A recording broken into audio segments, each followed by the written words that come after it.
بسم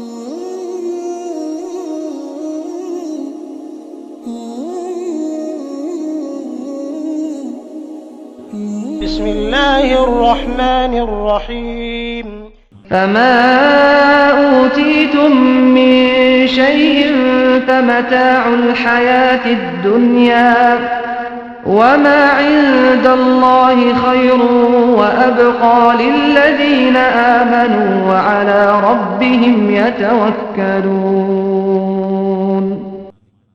നിങ്ങൾക്ക് വല്ലതും നൽകപ്പെട്ടിട്ടുണ്ടെങ്കിൽ അത് ഐഹിക ജീവിതത്തിലെ താൽക്കാലിക വിഭവം മാത്രമാകുന്നു.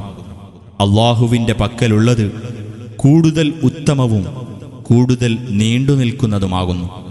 വിശ്വസിക്കുകയും തങ്ങളുടെ രക്ഷിതാവിൻ്റെ മേൽ ഭരമേൽപ്പിക്കുകയും ചെയ്തവർക്കുള്ളതത്രേ അത്.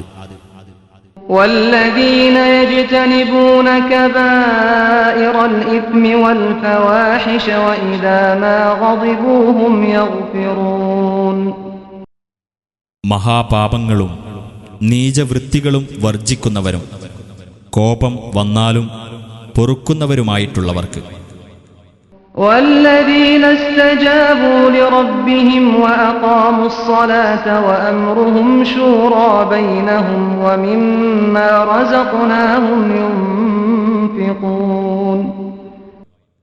തങ്ങളുടെ രക്ഷിതാവിൻ്റെ ആഹ്വാനം സ്വീകരിക്കുകയും നമസ്കാരം മുറപോലെ നിർവഹിക്കുകയും തങ്ങളുടെ കാര്യം തീരുമാനിക്കുന്നത് അന്യോന്യമുള്ള കൂടിയാലോചനയിലൂടെ ആയിരിക്കുകയും നാം നൽകിയിട്ടുള്ളതിൽ നിന്ന് ചെലവഴിക്കുകയും ചെയ്തവരാരോ അവർക്കും. والذين إذا أصابهم البغي هم ينتصرون. തങ്ങൾക്ക് വല്ല മർദ്ദനവും നേരിട്ടാൽ രക്ഷാനടപടി സ്വീകരിക്കുന്നവർക്കും. وجزاء سيئة سيئة مثلها فمن عفا وأصلح فأجره على الله إنه لا يحب الظالمين. ഒരു തിന്മയ്ക്കുള്ള പ്രതിഫലം അതുപോലുള്ള ഒരു തിന്മ തന്നെയാകുന്നു. എന്നാൽ ആരെങ്കിലും മാപ്പു നൽകുകയും രഞ്ജിപ്പുണ്ടാക്കുകയും ആണെങ്കിൽ അവനുള്ള പ്രതിഫലം അള്ളാഹുവിൻ്റെ ബാധ്യതയിലാകുന്നു. തീർച്ചയായും അവൻ അക്രമം പ്രവർത്തിക്കുന്നവരെ ഇഷ്ടപ്പെടുകയില്ല.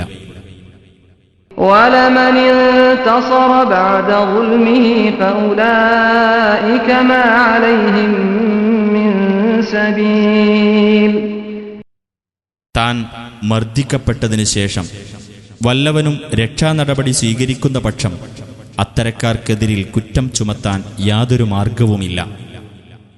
إنما السبيل على الذين يظلمون الناس ويبغون في الأرض بغير الحق أولئك لهم عذاب أليم. ജനങ്ങളോട് അനീതി കാണിക്കുകയും ന്യായമില്ലാതെ ഭൂമിയിൽ അതിക്രമം പ്രവർത്തിക്കുകയും ചെയ്യുന്നവർക്കെതിരിൽ മാത്രമേ കുറ്റം ചുമത്താൻ മാർഗമുള്ളൂ. അത്തരക്കാർക്ക് തന്നെയാകുന്നു വേദനയേറിയ ശിക്ഷയുള്ളതും. وَلَمَنْ صَبَرَ وَغَفَرَ إِنَّ ذَلِكَ لَمِنْ عَزْمِ الْأُمُورِ.